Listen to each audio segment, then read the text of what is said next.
So ayun guys, dumating na nga yung order natin na ceramic bushing mula sa Forest 1M. Shoutout sa inyo, yan. May kasama siyang dalawang washer. Suspecha ko yung isa 1mm, yung isa naman 0.5. So para makasigurado tayo, papasukat natin to mamaya. Tapos itong ceramic bushing, ikukumpara natin to sa stock bushing na gamit natin.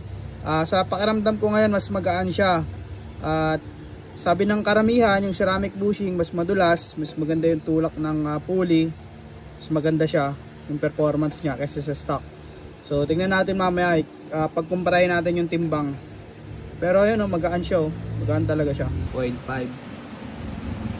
Tapos itong makapal 0.8. Ito na yung MTRT ko na bushing. Parehas lang sila ng sukat, 49.2. Pinagkaiba lang sa timbang. Tignan natin yung timbang. So timbangin natin yung MTRT. Yan yan, 95.4. Yung ceramic ng Forest 1M ito. Ilan siya? 33.7. Gaan, sobra.